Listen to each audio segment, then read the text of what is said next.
Bonjour Marina Ovsyannikova. Bonjour. Merci d'être notre invitée. Le 14 mars 2022, une image a fait le tour du monde. C'est vous. À la télévision russe, au moment du grand journal du soir, on le voit sur cette vidéo. Vous êtes apparu derrière la présentatrice avec une pancarte. No war. Non à la propagande. N'écoutez pas ce que l'on vous dit. On vous ment. Vous avez fait preuve d'un courage immense. Le monde entier a vu ces images. Et depuis ce jour-là, votre vie a changé.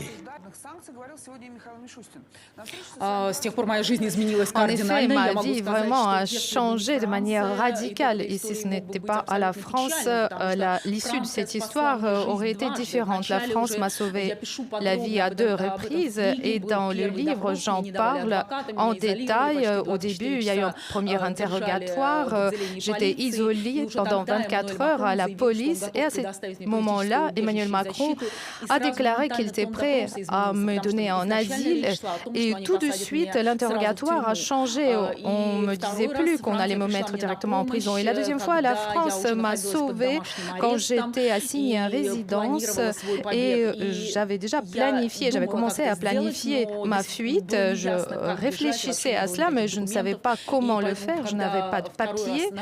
Et donc, la deuxième fois, c'était l'organisation Les Reporters sans frontières qui est basée en France et j'étais heureuse que RSF m'offre son aide pour m'aider à me sauver de la justice soi-disant russe parce que vous savez qu'en Russie on dit que la vérité sur la guerre ce sont des fake news et donc je suis maintenant en France et je me sens en sécurité. Oui, justement, avant de revenir sur ces événements qui ont bouleversé donc votre vie, comment allez-vous aujourd'hui? Comment vivez-vous aujourd'hui en tant que réfugié politique? Ma fille maintenant va dans une école publique française, dans une classe internationale où les élèves apprennent le français, 6 heures de français par jour. Et donc je pense qu'elle apprendrait le français plus vite que moi, bien sûr. Moi aussi, j'essaie d'apprendre le français, au moins 3-4 leçons par semaine, aussi fréquemment que possible. Évidemment, je ne m'attendais pas à ce changement brutal dans ma vie, mais je suis très motivée pour apprendre le français. Oui, oui. Vous avez des craintes aujourd'hui pour votre vie, pour votre sécurité? Moi, je préfère en plaisanter. Je pense que le Kremlin n'aura pas assez de Novichok pour tous les dissidents. Il y a beaucoup de personnes aujourd'hui qui s'expriment contre la guerre contre Poutine et moi, j'ai déjà franchi cette limite. Et aujourd'hui, je peux parler librement et ouvertement. Je peux parler de la propagande, comment il fonctionne. Je parle de Poutine qui, pendant 20 ans, nous a privés totalement des médias indépendants. Tous les médias sont contrôlés par le Kremlin et suivent ses instructions. Oui, lorsque donc le 14 mars 2022, vous avez brandi cette pancarte. Vous racontez dans ce livre, qui s'appelle No War, publié aux éditions de l'Archipel, ce témoignage, vous racontez comment vous avez glissé cette pancarte dans la chemise, dans la manche d'une chemise, et que vous l'avez brandie sur le plateau. Vous saviez le risque que vous encouriez à ce moment-là, mais vous avez décidé de le faire quand même. Oui, en fait, c'est comme si je m'étais jetée sous un char. Parce que quand la guerre a commencé, j'étais sous le choc et je ne pensais pas à ce qui allait m'arriver plus tard. En fait, je voulais crier que c'était une guerre criminelle de Poutine. Et moi, j'ai écrit cette pancarte en anglais tout d'abord. Donc, je m'adressais tout d'abord au public occidental. Parce que quand la guerre a commencé, des milliers d'amis dans le monde entier ont commencé à m'écrire pour dire que la Russie était devenue folle et j'avais envie de leur répondre, ce n'est pas la guerre de tous les Russes, c'est la guerre de Poutine. Il y a beaucoup de Russes qui ne soutiennent pas cette guerre. Et donc, il y a eu beaucoup de répression. C'est à cause de ça que les gens ne peuvent pas s'exprimer. Au début, ils ont essayé de protester, mais ils ont été arrêtés. Et la deuxième partie, c'était pour les citoyens russes endoctrinés par la propagande. Je voulais leur dire, il ne faut pas croire à la propagande. On dévouement. Je voulais vraiment dénoncer cette propagande officielle parce que je comprenais que, justement, il y a un lien de cause à effet. C'est la propagande qui a amené à la guerre. Pendant 8 ans, on a déshumanisé les Ukrainiens aux yeux de tous les Russes. Et en permanence, nous avons essayé de créer cette impression auprès des Russes que la Russie est entourée d'ennemis. Et ainsi, nous avons avancé justement ce narratif, nous avons confirmé et renforcé ce narratif de Poutine. De toute façon, la télévision est gérée par le Kremlin. Et moi, j'avais envie d'arrêter cette propagande pour arrêter la guerre et donc je ne pensais pas à moi-même. Oui, on voit ces images, le jour de la victoire. Vladimir Poutine sur la place rouge hier encore. Vous avez le sentiment que c'est un chef d'État affaibli. Vous dites dans ce livre, au fond, la Russie d'aujourd'hui me fait penser au Troisième Reich à la fin, quand Hitler allait se réfugier dans son bunker. Vous comparez vraiment la Russie d'aujourd'hui au Troisième Reich ? Oui, absolument. Moi, je suis persuadée que la Russie se trouve en 1943 environ. La situation est tout à fait comparable. Et je fais un parallèle avec l'Allemagne fasciste. Ce régime, en effet, est en train de s'affaiblir. Nous voyons l'attaque de drones qui s'est produite récemment. Ça a démontré au monde entier comment fonctionnent les défenses antiaérienne à Moscou. Il n'est pas possible d'arrêter ces drones. Donc, ça a jeté le discrédit sur l'armée russe, comme Mathias Rust, qui a atterri à côté du Kremlin en 1987. Donc, ce que nous voyons, cela démontre une déchéance morale de la Russie et nous voyons que les groupes qui ont été créés par Poutine commencent à s'affronter. Prigojine et autres, ou Kadyrov par exemple. Donc l'opposition russe à l'étranger notamment voit ces processus, nous les observons. Et en fait, nous pensons que l'armée russe s'est discréditée elle-même. Au début, on disait on va prendre Kiev en 3 jours et maintenant, 1 an après, nous voyons des drones au-dessus du Kremlin. Poutine a lancé cette spirale de violence et cela continue et cela s'accélère, cela augmente et nous parlons beaucoup aussi de la contre-offensive ukrainienne. C'est la seule chose qui puisse libérer la Russie, qui puisse changer radicalement la situation. Et tout dépend donc du succès de cette contre-offensive ukrainienne. Cela dépend, donc c'est l'avenir de la Russie qui en dépend et si la démocratie pourra revenir en Russie pour que la Russie retourne au monde démocratique. Oui, une image, c'est Arman Soldin, un journaliste français, mort. Tiré par une roquette tirée par la Russie en Ukraine, un journaliste français. Vous vous sentez comment, cette solidarité, vous, journaliste russe ? Moi, dans mon livre, dès le début, je dis que le journaliste américain Brent Renaud a été tué par une balle russe. C'était il y a 1 an. La propagande russe a essayé de dire qu'il a été tué par une balle ukrainienne. C'était une guerre informationnelle qui allait en augmentant. Et je suis sûre qu'aujourd'hui, la propagande russe va essayer de faire la même chose. Elle va essayer de nous expliquer que ce sont les Ukrainiens, les militaires ukrainiens qui ont tué le journaliste français. Ils vont utiliser ils vont essayer de profiter de la mort de ce journaliste. Vraiment, j'ai beaucoup de peine pour lui parce que c'est le 8e journaliste étranger qui est mort dans ce conflit, dans cette agression lancée par la Russie contre l'Ukraine. N'oublions pas.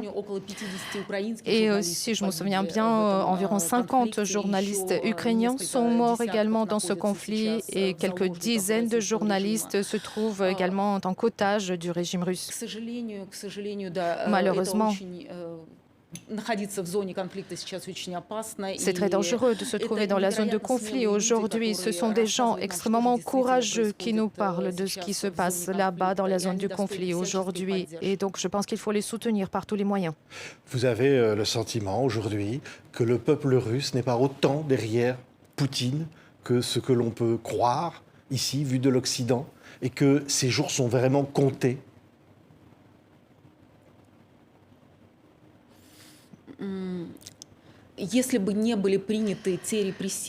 Alors, s'il n'y avait pas de loi de répression qui ont été adoptées après le début de la guerre, on aurait vu une image tout à fait différente. Parce que le peuple russe aujourd'hui a très très peur, il est terrorisé et déprimé.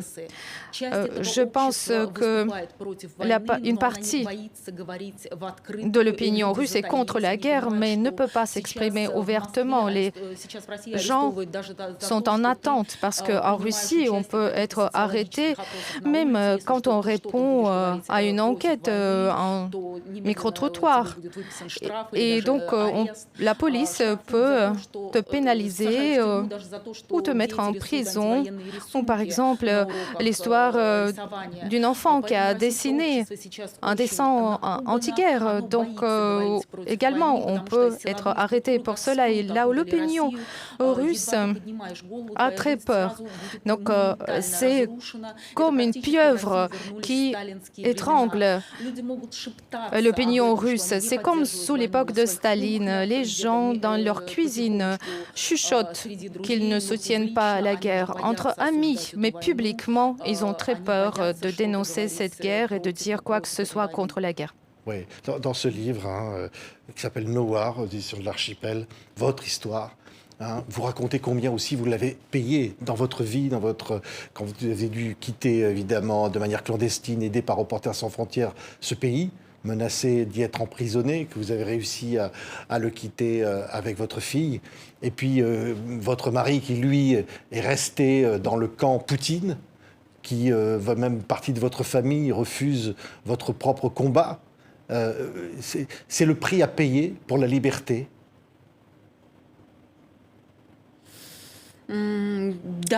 Oui, effectivement, cette guerre a divisé des millions de familles. Malheureusement, ma famille n'est pas exceptionnelle.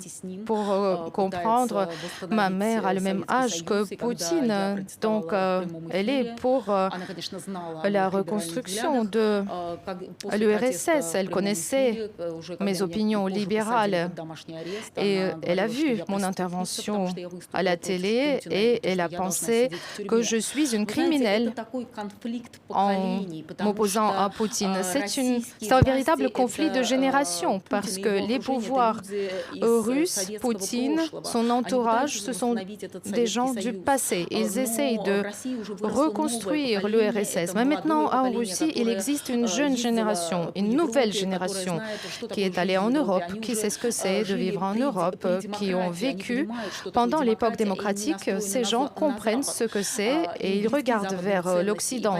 Et les valeurs occidentales leur sont proches. Donc aujourd'hui, ce conflit de génération est très visible en Russie. Ce conflit de génération existe entre la Russie et l'Ukraine également. Si nous regardons les autorités ukrainiennes, on voit l'équipe de Zelensky. Ce sont des jeunes, 45 ans.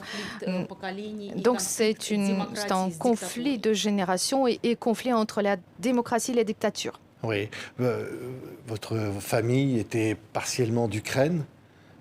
Et évidemment, le président Zelensky, d'ailleurs, vous a félicité après cette action.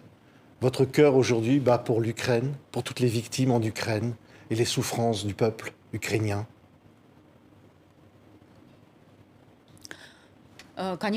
Bien sûr, mon cœur est du côté de l'Ukraine.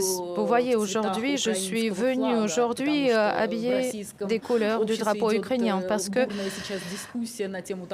dans la société russe, on discute beaucoup du fait de la possibilité de porter ces couleurs. Moi, je pense qu'il faut les porter. Je soutiens de tout mon cœur l'Ukraine, j'aide l'Ukraine, j'envoie de l'argent pour soutenir des réfugiés ukrainiens.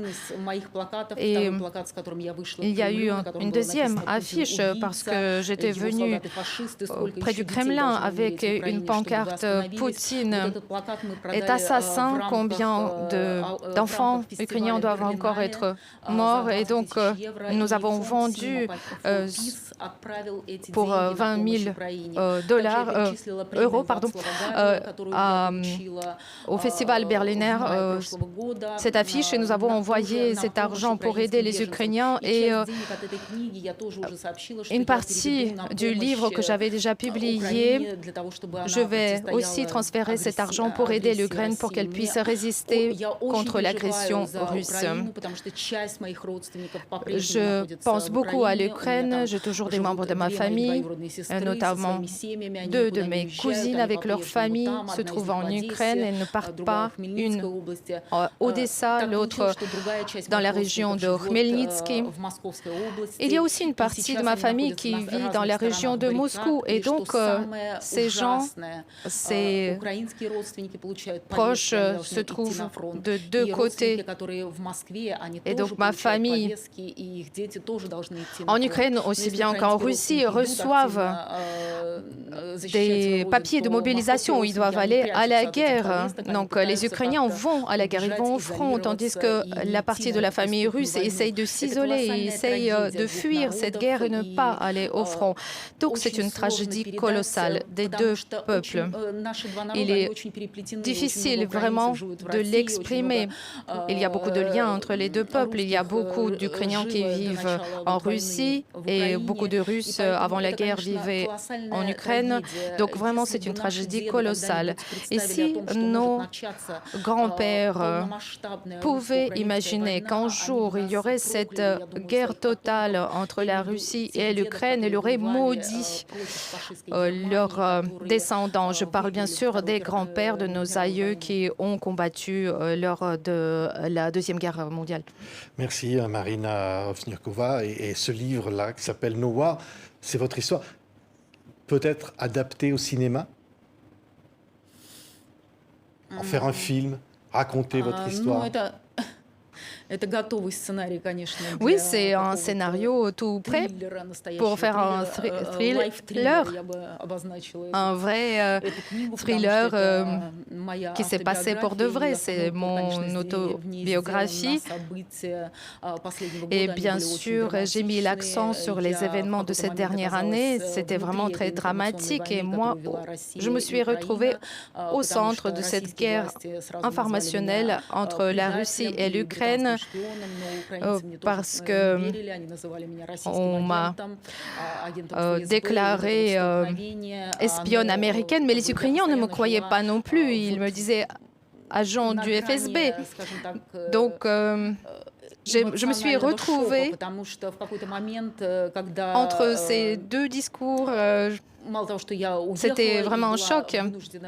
Premièrement, j'étais partie de mon pays, j'ai travaillé un petit peu pour un journal allemand, mais ensuite on m'a licenciée parce qu'en fait les Ukrainiens se sont opposés. Tout cela, c'était très difficile. En parallèle, je risquais de perdre mes enfants en Russie parce que on m'a accusée de différentes choses et il y a eu des moments vraiment où j'ai pensé à me suicider. C'était vraiment très dramatique. Parce qu'au début, quand j'ai fait mon action, je pensais que peut-être que je n'y arriverais pas, peut-être qu'on m'arrêterait avant que je puisse aller dans le studio. Et ensuite, je m'attendais à ce qu'on puisse me mettre en prison, mais je n'avais pas imaginé que j'allais me retrouver au milieu d'une guerre informationnelle. Et c'est ça qui était le plus dramatique.